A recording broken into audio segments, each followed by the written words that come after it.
The purpose of this demonstration is to show how to calculate the standard deviation for a groups of product where there's correlation among the products in the groups. So I'm going to start with the example here, and the first thing we need to do, because we're dealing with the standard deviations, is actually calculate the standard deviation. So I'll just use SD, stand for standard deviation. In fact, let me do this just to kind of show that it's actually fairly easy in Excel to create Greek letters, because you notice I put in S, which is the Greek letter for sigma, and I can come down here to the symbol font, and it appears as a sigma. So that's kind of cute.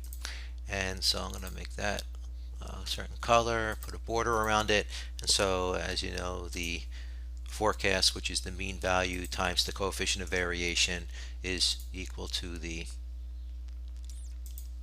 standard deviation. I'm going to make this look a little nicer, center it, and then copy this down and put a border around it. And I think in addition to that, just so it's kind of more clear, I'll use the comma to delineate the thousands. Okay, so here's the formula here for the variance, the standard deviation squared. And even though it looks complicated, it's actually not that difficult in the conditions that we'll use here, which is we're going to be assuming that the value of rho is equal to a certain value, and that value will be consistent across all pairs here. So in other words, I'll put here, R, which is the I don't know what it's called, the non-Greek letter for rho, and I'll actually highlight R here and make it a symbol. So there's rho equals, and I actually started at 0 just for the heck of it. So we have rho equals 0, and we can put this over there, and we can kind of highlight it a little bit just to kind of show what we're dealing with, put a box around it. Okay, so we have rho equals 0 here, and we're going to do the calculation as we see here. It's always a good idea to think about doing this in steps. So what I think I'll do is I'm just going to do the first half of the calculation here, which is to take the standard deviations times each other. So in other words, standard deviation times the standard deviation, which is the squared of the standard deviation, then add them all together. And there's a function in Excel called sum product. And if I show you how this looks, you probably can guess what it does. So you notice what I said was, I said the sum product of D2 to D7 comma D2 to D7. What that means is that it's going to take the product of D2 times D2 plus D3 times D3 plus D4 times D4, and it's going to keep doing that all the way down, and then it's going to sum them up. So it's going to do this part of the calculation for us. And so that's sitting there. It's a pretty big number. That's okay. And we'll leave that there. Now the second half of this, given that the value of rho is always the same number, I could pull the rho ij, we could make that just rho, pull that out, and so it's basically 2 times rho times these things here multiplied times each other, these standard deviations, and it's basically every combination of the standard deviations. So one way I can do that is I can say give me 2 times the value rho times, and then I'll use a parenthesis, and I'm going to put all the values of sigma I times sigma j kind of within this parenthesis. So you'll see it's d2 times d3 plus d2 times d4 plus d2 times d5, and I'll shut up and just allow you to enjoy the rest of this.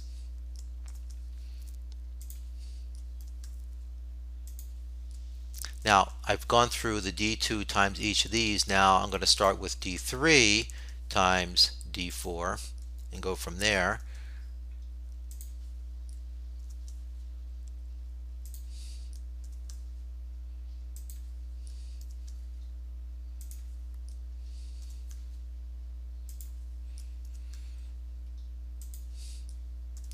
I'll go and start with D4. And there may be a better way to do this, but I think that this way is nice because it kind of helps reinforce the nature of the formula. You ever had to explain this to somebody? It's a little bit easier to explain it if you kind of have a better idea of the guts of it. Okay, the last one would be D6 times D7. Now it's a long formula, but it's pretty, I mean, if you're going to make a mistake here, it's just because you kind of, put, mess up your plus signs versus your multiplication signs, or forget one pair or something like that. But anyway, that's how that looks. And so that's that value. Now, of course, that's 0 here, but if I change this to say 0.3, then you get a number. And since I'm seeing here that this number is going to be pretty big, what I think I'll do is I will make it into a number with no decimals. Okay. Now, so now I'm going to take the sum of this number plus this number. Now, as I look at these numbers here, it's always a good thing to do is this number here just looks incredibly large for what I think it should be. So I'm just going to go back and I'm going to look at the formula and see if there's some place that I think I may have made a mistake in doing this. And so, it's 2 times G6, so that's obviously, oops, sorry about that, times G6, that's okay. Now, I got D2 times D3, D2 times D4, D2 times D5, D2 times D6, D2 times D7, D3 times D4, D3 times D5, D3 times D6, D3 times D7. Now I got D4 times D5, D4 times D6. Ah, there it is. You see where there's D4 times D6, and then it should be plus D4 times D7, D5 times D6, D5 times D7. Okay, so again, just from looking at the numbers and making sure the numbers look reasonable, I got that changed.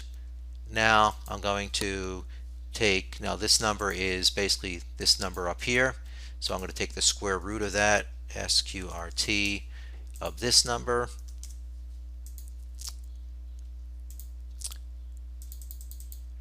and I'm going to then calculate the coefficient of variation, which is this number divided by the sum of all the mean values. All right, and I'm going to make that into a percentage. I generally like to show one decimal place. All right, let me put some labeling on the side here. So this would be the variance. In fact, I'm going to, you know what? I'm going to write S squared, and I am going to then make this into a symbol font, and I'm going to take the squared part of it and make it into a superscript. Alright, now I'm going to take this, I think I'll just copy this down, and then it's interesting how it did that, but that's fine, that's just sigma, and this is CV. Alright, so we see here that with rho of 0.3, we have a standard deviation of 7619.1 and a coefficient of variation of 10.9.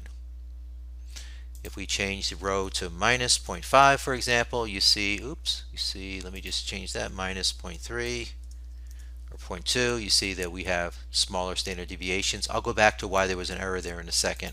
And then if we make rho 0, and so that there's independence here, we see that the CV is 7.3%. Now, by the way, even though you can put a rho value of 1 and have all these products positively correlated with each other, that's possible. It turns out that there's a certain situation where you can't have negative correlation across more than 2 products with a certain value of rho applying to all of them, because it's just practically impossible for that to happen. And it's hard to explain without showing a lot of numbers here, but basically take my word for it that if you have 2 products and you have negative correlation, basically when you add those 2 products together, you get exactly the same number. In other words, that the variation balances itself off to the point where the standard deviation is 0 if there's perfect negative correlation in 2 sets of data. When you have multiple sets of data, it's actually impossible to have a row of -1 across all pairs of data for multiple sets of data.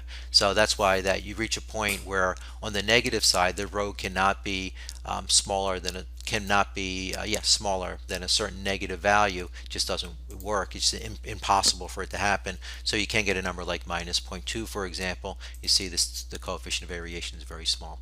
But in any case, that's how we calculate the value. And I think the one for the practice exercise was this one, where rho is 0.15 and we got a value of 6492.3, and then we make rho 0 and we get 5213.5.